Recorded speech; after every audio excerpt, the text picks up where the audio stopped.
சூப்பரா ஒரு தேங்காய் சாத பொடிதே ரெடி பண்ண போறோம். ஏன் திடீர்னு பாத்தீங்கன்னு வச்சுக்கோங்க, சிலிண்டர்லாம் தட்டுப்பாடு ஆயிடுச்சு. இதெல்லாம் செஞ்சு வச்சுக்கிட்டோம்னா ஒரு வாரத்துக்கு சாப்பாடு, இட்லி, தோசை, சப்பாத்தி எது கூட வேணாலும் வச்சு சாப்பிட்டுக்கலாம். ஒரு கப்பு தேங்காயை போட்டு நல்லா வறுத்து எடுத்துக்கோங்க.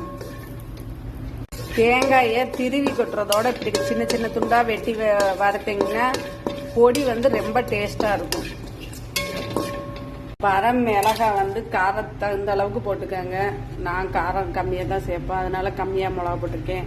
உங்களுக்கு காரம் தேவைப்படுச்சுன்னா நிறைய போட்டுக்கோங்க. 1/2 கப்பு உளுந்து, இதை நல்லா பொன்னிறமாக வறுத்துக்கலாம்.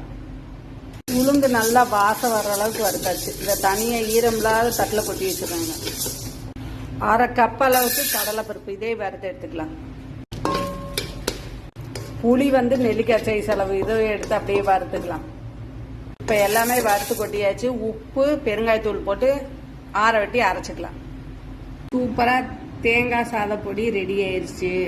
அதில் நல்லா 1 ஸ்பூன் எடுத்து சுடு சாப்பாடோட போட்டு நல்லெண்ணெய் இல்லைன்னா நெய் ஊற்றி அப்படியே சாப்பிடலாம். இல்லை நெய் எண்ணெய் பிடிக்காதவங்க சும்மாவே சாப்பிடலாம். புளிப்பு, உப்பு, இந்த உரப்பு இதுக்கெல்லாம் செம்ம டேஸ்டாக இருக்கும். செஞ்சு பார்த்துட்டு கமெண்ட்ல சொல்லுங்கள். நம்ம சேனல் பிடிச்சிருந்தா லைக் பண்ணுங்கள், சேனலுக்கு சப்போர்ட் பண்ணுங்கள்.